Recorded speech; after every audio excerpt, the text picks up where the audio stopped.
পাঞ্জাব কিংসের ওনার প্রীতি জিন্টা চলতি মরশুমে প্রথমবার স্টেডিয়ামে উপস্থিত ছিলেন। আর সেদিনই কিংস পাঞ্জাব হার মানে রাজস্থান রয়্যালসের কাছে।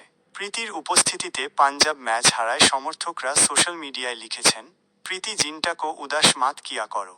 আরেক ভক্ত লিখেছেন, প্রীতি জিন্টা আজ গ্যালারিতে উপস্থিত, পাঞ্জাব কিংসেরও জয়ের দৌড় থেমে গেল।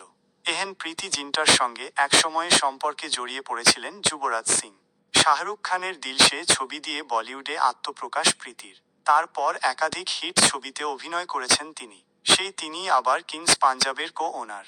আইপিএলের গোড়ার দিকে যুবির সঙ্গে প্রীতির সম্পর্ক নিয়ে প্রচুর কালি খরচ হয়েছে সোশ্যাল মিডিয়ায়। প্রীতির ফ্র্যাঞ্চাইজির অধিনায়ক ছিলেন যুবি। ম্যাচ চলাকালীন দুজনকে একসঙ্গে দেখা গিয়েছিল। এক সাক্ষাৎকারে একবার প্রীতিকে বলতে শোনা গিয়েছিল, আমি অবাক হয়ে যাই, আমার সম্মতি ছাড়া কত কিছু লেখা হয়ে যাচ্ছে। তবে এই ধরনের গুঞ্জনে যে তিনি কর্ণপাত করেন না, তাও জানিয়েছিলেন সেই সাক্ষাৎকারে।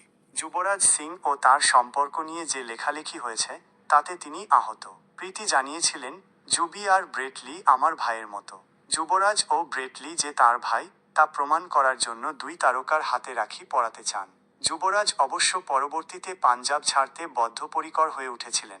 ভারতকে বিশ্বকাপ এনে দেওয়া তারকাকে বলতে শোনা গিয়েছিল, আমি কিংস 11 পাঞ্জাবে পরে আর ভালো সময় পাইনি। ওখান থেকে তো একদম পালাতেই চেয়েছিলাম, ম্যানেজমেন্ট আমাকে পছন্দ করতো না। আমি যা করতে বলতাম, তারা তার কিছুই শুনতো না। যুবরাজ এখন আর ক্রিকেটের সঙ্গে জড়িত নন। তিনি অবসর নিয়েছেন। হ্যাজেল কিচকে বিয়ে করেছেন যুবি। প্রীতি জিন্টা এবার তার দল কিংস পাঞ্জাবকে ঢেলে সাজিয়েছেন। শ্রেয়স আইয়ার তার দলের অধিনায়ক।